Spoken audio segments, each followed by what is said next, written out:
ஒவ்வொரு நாட்டுக்கும் ஒவ்வொரு தனி சிறப்பு இருக்குது. ஆனால் எல்லா நாடுகளையும் விட, எல்லா ஊர்களையும் விட அல்லாஹுடைய ரசூல் ஸல்லல்லாஹு அலைஹி வஸல்லம் விரும்பின ஒரு ஊர் என்றால் அது மதீனத்துல் முனவ்வரா. ஆக சிறப்பு வாய்ந்த, ஆக கண்ணியம் வாய்ந்த ஒரு ஊர் முழு உலகத்திலேயும் அது மதீனா. அருமை ரசூலுல்லாஹி ஸல்லல்லாஹு அலைஹி வஸல்லம் அவர்களுக்காக, அவர்களுடைய உடம்பை தாங்குவதற்காக அல்லாஹு தாலா கபூல் செஞ்ச பூமி அது. ஆக மகத்தான பூமி. அல்லாஹுடைய நபி ஸல்லல்லாஹு அலைஹி வஸல்லம் நபியாக அந்த மக்கால வந்து மக்களுக்கு அல்லாஹுவை பத்தி சொல்ற நேரம் அந்த மக்கத்து பூமி நபி அவர்களுக்கு இடம் கொடுக்கல. அந்த மக்கத்து வாசிகள் நபி அவங்கள மக்கால இருந்து விரட்டுறாங்க. தாயிஃபுக்கு போறாங்க. அந்த தாயிஃபும் இன்னைக்கு ஆக அழகான, ஆக செழுமையான ஒரு ஊர். அந்த தாயிஃபும் நபி ஸல்லல்லாஹு அலைஹி வஸல்லம் அவங்கள கபூல் செய்ய, நபி அவங்கள சந்தோஷமாக கபூல் செஞ்ச ஒரு பூமி தான் மதீனாவுடைய பூமி. அந்த மதீனால இருந்து தான் இன்னைக்கு கோடிக்கணக்கான முஸ்லிம்கள் உலகத்துல வாழ்றாங்கண்டா அந்த எல்லோருடைய தாயும் அந்த மதீனா. அல்லாஹுடைய நபி ஸல்லல்லாஹு அலைஹி வஸல்லம் சொல்றாங்க, அல்லாஹு தாலா லவ்ஹுல் மஹ்ஃபூல்ல, உலமாக்கள் அதுக்கு விளக்கம் சொல்லும் போது சொல்றாங்க, லவ்ஹுல் மஹ்ஃபூல்ல அல்லாஹு தாலா மதீனாவுக்கு தாபா என்பதாக பெயர் வச்சாங்க. அல்லாஹு தாலா மதீனாவுக்கு வச்ச பேர் தாபா. அது லவ்ஹுல் மஹ்ஃபூலுடைய பலகையிலே பதிவு செய்யப்பட்டிருக்கிறார். ஏனென்றா மதீனாவுடைய ஆரம்ப பேர் யஸ்ரிப். யஸ்ரிப் என்றா நோய் உள்ளது, குறையுள்ளது, பழிப்பானது என்றுதான் அந்த ஊருக்கு பேர் வச்சிருந்தாங்க. அல்லாஹுடைய நபி எப்ப மதீனாக்கு வாராங்களோ சொன்னாங்க, இதனுடைய பேர் யஸ்ரிப் இல்ல, இதனுடைய பேர் மதீனா என்று சொன்னாங்க. நபியவங்க வச்ச பேர் மதீனா, அந்த ஊருக்கு அல்லாஹ் வச்ச பேர் தாபா, மனமானது, பரிசுத்தமானது. அல்லாஹுடைய நபி ஸல்லல்லாஹு அலைஹி வஸல்லம் சஹாபாக்கள்கிட்ட சொன்னாங்க, அல்லாஹு தாலா எனக்கு இந்த மக்கால இருந்து மதீனாவுக்கு ஹிஜ்ரத் போகும்படி சொல்லியிருக்கிறேன். மதீனா என்று சொல்லல, ஒரு ஊருக்கு ஹிஜ்ரத் போகும்படி சொல்லியிருக்கிறேன். அந்த ஊர் எப்படியாப்பட்டதுண்டா தஅக்குலுல் குரா, எல்லா ஊர்களையும் அந்த ஊர் சாப்பிட்டு, எல்லா ஊர்களையும் சாப்பிடும் என்ற உலமாக்கள் விளக்கம் சொல்றாங்க. எல்லா ஊர்களையும் விட ஆக சிறந்த ஊராக மதீனா உலகத்துல இருக்கு. எனவேதான் நபியவங்க எப்ப மதீனாவுக்கு போனாங்களோ அந்த மதீனாவுக்காக சில துவாக்கள் செஞ்சாங்க. அதுல ஒரு துவா தான், அல்லாஹும்ம ஹப்பிப் இலைனா அல் மதீனத கஹுப்பினா மக்கத வ அஷத்த. யா அல்லாஹ், இந்த மதீனாவை பத்தின விருப்பத்தையும் இரக்கத்தையும் எங்களோட உள்ளத்துல தான். எப்படி மக்காவை பத்தின விருப்பமும் இரக்கமும் எங்களோட உள்ளத்துல இருக்குதோ அதை விட அதிகமாக, மக்காவை விட அதிகமாக மதீனாவுடைய இரக்கத்தை உள்ளத்துல போடு என்பதாக அல்லாஹுடைய நபி ஸல்லல்லாஹு அலைஹி வஸல்லம் துஆ செஞ்சாங்க. அந்த மதீனாவுக்காக இன்னொரு துஆ செஞ்சாங்க, யா அல்லாஹ், நீ மக்காவுக்கு எப்படி பரக்கத் செஞ்சியோ அதை போல 2 மடங்கு பரக்கத்தை மதீனாவுக்கு செஞ்ச. இன்னொரு துஆ செஞ்சாங்க, 3வது துஆ. அதுல சொன்னாங்க, யா அல்லாஹ், இப்ராஹிம் அலைஹிஸ்ஸலாம் அந்த மக்காவுடைய பூமியை எப்படி புனிதமான சங்கையான பூமியாக மாத்தினாங்களோ அதை போல நான் மதீனாவுடைய பூமியை சங்கையான ஹரமாக மாத்துறேன் என்று சொன்னாங்க.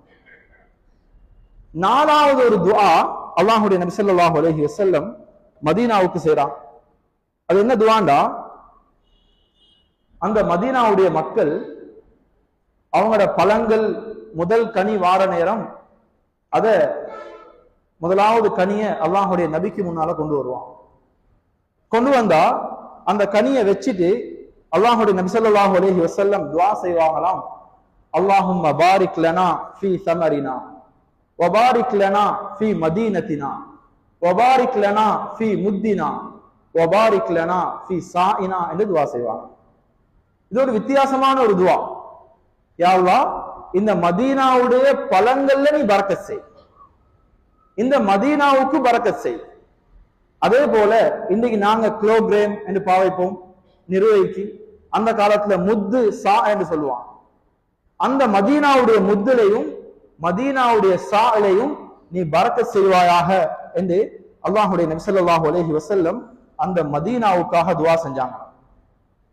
பிறகு அந்த உலமாக்கள் சொல்றாங்க, அந்த நபியுடைய பரக்கத், அந்த துஆவுடைய பரக்கத் மதீனால அல்லாஹு தஆலா ஒரு ஈச்சப்பழ வர்க்கத்தை உருவாக்கினார். அதுதான் இன்னைக்கு ஹஜ்ஜிக்கு போற எல்லாரும் எடுத்துக்கொண்டும் வருவாங்க, போன ஆட்கள் அதை கேட்டும் சாப்பிடுவாங்க. அதுதான் அஜ்வா என்று ஈச்சப்பழம். அந்த மதீனாவுக்கு அல்லாஹுடைய நபி செஞ்ச துஆ, அந்த அஜ்வா ஈச்சப்பழம் எந்த அளவுக்கு பொறுமதியானது என்றா, புகாரில வரக்கூடிய ஹதீஸ், யார் ஒவ்வொரு நாளும் காலையில 7 அஜ்வாவுடைய ஈச்சப்பழம் சாப்பிடுவாங்களோ அவங்களுக்கு சூனியம் பலிக்காது, அவர்களுக்கு நஞ்சி அவர்களை தீண்டாது, நஞ்சுடைய தாக்கமும் ஏற்படாது, சூனியத்துடைய தாக்கமும் ஏற்படாது. அந்த பழம் அந்த அஜ்வாவுடைய ஈச்சப்பழம். அது மதீனால தவிர உலகத்துல வேற எங்கேயுமே கிடைக்காது. அந்த அளவுக்கு அந்த நபி ஸல்லல்லாஹு அலைஹி வஸல்லம் அவர்களுடைய துஆவை அல்லாஹு தஆலா கபூல் செஞ்சாங்க. அந்த மதீனாவுடைய மண்ணும் சிறப்பானது. அந்த மதீனால என்ன என்ன வஸ்துக்கள் இருக்குதோ எல்லா வஸ்துக்களையும் அல்லாஹ் சிறப்பானதாக ஆக்கினான். ஒரு நாள் நபி ஸல்லல்லாஹு அலைஹி வஸல்லம் 3 சஹாபாக்கள், ஹஜ்ரத் அபூபக்கர், ஹஜ்ரத் உமர், ஹஜ்ரத் உஸ்மான், இந்த 3 சஹாபாக்களையும் கூட்டிக் கொண்டு மதீனால இருக்கிற ஒரு மலை தான் உஹது மலை. மதீனால இருந்து ஒரு 4 கிலோமீட்டர் தூரம் போற நேரம் அந்த மலை இருக்குது. அந்த மலைக்கு மேல ஏறி நிக்கிற நேரம் சொன்னாங்களாம், ஹாதா ஜபலுன் யுஹிப்புனா வ நுஹிப்புஹு. இந்த மலை இருக்குதே, இந்த மலையை நாங்க விரும்புறோம், அந்த மலையும் எங்களை விரும்புது என்று சொன்னாங்க. எப்படி ஆச்சரியமான ஒரு விஷயம் அது. உசுவல்ல ஒரு வஸ்து அது விரும்புது என்று சொன்னா பிரச்சனை இல்லை. அது உயிரில்லாத ஒரு வஸ்து, ஒரு மலை, அந்த மலை எங்களை விரும்புது என்று சொன்னா, இன்னைக்கு யாரெல்லாம் மதீனாக்கு போறாங்களோ அந்த மலையை பார்க்கிற பாக்கியமும் இருக்குது. பிறகு நபியவங்க அந்த மலைக்கு மேலால ஏறின பின்னால் அந்த மலை நடுங்க ஆரம்பிச்சு. உலமாக்கள் சொல்றாங்க, அந்த மலை ஏன் நடுங்கிச்சேண்டா, நபியவர்களுடைய கால் ஏந்த மேல படுது, நபியவர்களுடைய கால் ஏந்த மேல படுது என்ற சந்தோஷத்துல அந்த மலை நடுங்கிச்சான். நபி அவங்க சொன்னாங்களாம் அந்த மலையை பார்த்து, உஸ்புத் யா உஹத், உஹதே நடுங்காம ஏறி, உனக்கு மேல ஒரு நபி இருக்கிறார், உனக்கு மேல ஒரு சித்திக் இருக்கிறார், உனக்கு மேல 2 ஷஹீதுகள் இருக்கிறார். சரித்திரம் சொல்லுது, நபி ஸல்லல்லாஹு அலைஹி வஸல்லம் நபி என்று சொன்னது அவங்கள, சித்திக் என்று சொன்னது அபூபக்கர் சித்திக் ரலியல்லாஹு அன்ஹு அவங்கள, 2 ஷஹீதுகள் என்று சொன்னது ஹஜ்ரத் உமரையும் ஹஜ்ரத் உஸ்மான்.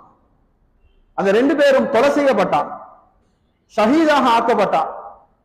அவங்க மரணிக்கிறதுக்கு பல வருஷங்களுக்கு முன்னாலே அல்லாஹ்வுடைய நபி சொன்னாங்க, இந்த 2 பேரும் மௌத்தாகுவாங்க. அந்த மலை நபி ஸல்லல்லாஹு அலைஹி வஸல்லம் அவர்களை விரும்பின மலையும் அந்த அந்த மதீனாவுடைய பூமியில இருக்கு.